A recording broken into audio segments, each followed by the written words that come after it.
Hey guys, what's up? Happy Friday, TGIF. Yes! Alright. Wow. Thank you, Lord Almighty. It's the weekend to finally unwind, rest, relax, spend time with the family, and regain consciousness. Okay, so topic for today is what was I gonna talk about? Tonight I'm gonna watch a movie, and I hope it's good. It is the remake of this Arnold action flick called The Running Man. Okay, the guy that did it now is a Brit. Okay, he's an interesting fellow because I liked his past films. He did Shaun of the Dead, and which is my favorite amongst all the stuff that he did.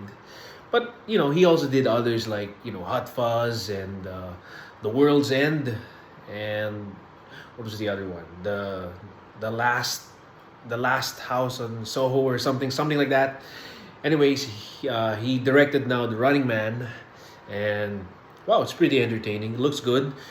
It's pretty far from the original because the original, the one of Arnold, was pretty serious. It's dark, it's gritty, but this one is more like a gag, or it's a hoot.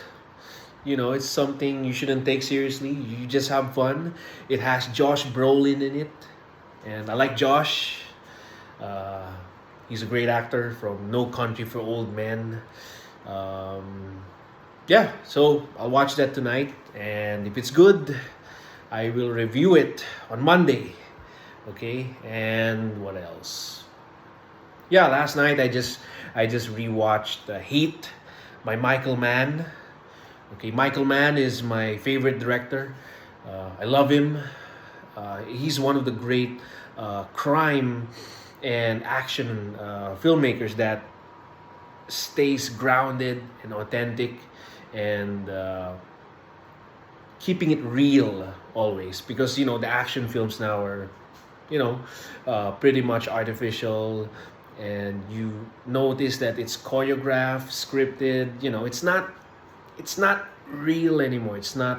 Um, it's not natural, and it's kind of like video games, and it's not real.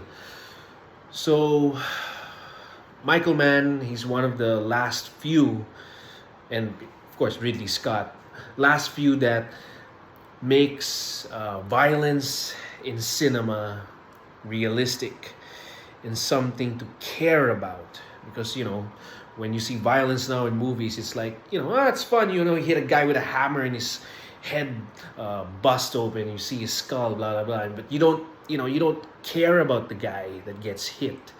So when Michael Mann or Ridley Scott does violence in their movies, you feel for the guy. You feel the pain and the emotion.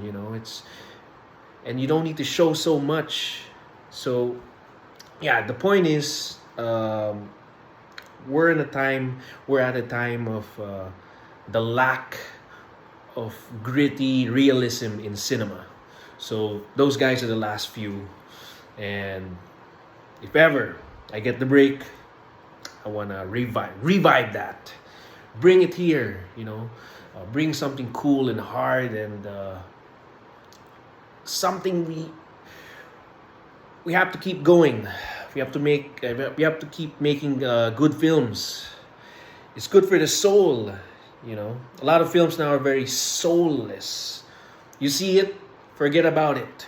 It's just like, I don't know about you, but if you've read all those Greek books, I think the ones by Homer, as far as I can remember, there was one story in a Homer book.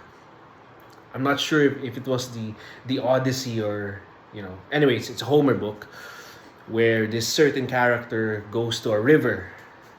Okay, it's called the River Late or something, or River Lady. Anyway, it's a river that if you touch the water, or you dip yourself in there, you swim there, and after you come out, you forget everything.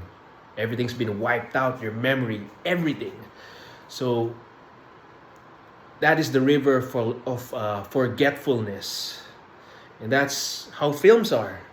Now, you watch it, forget about it.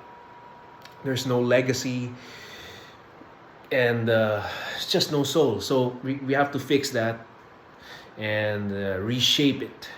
So, you know, that is the difference between classics and forgetful movies you just throw away after watching it. So yeah. That's it. That's it for now. So I'm gonna watch Running Man later, and Monday, if it's good, I'll review it. All right, guys. Ciao. Have a good Friday. Time to party or rest, do your groceries and whatnot. All right, guys. Ciao.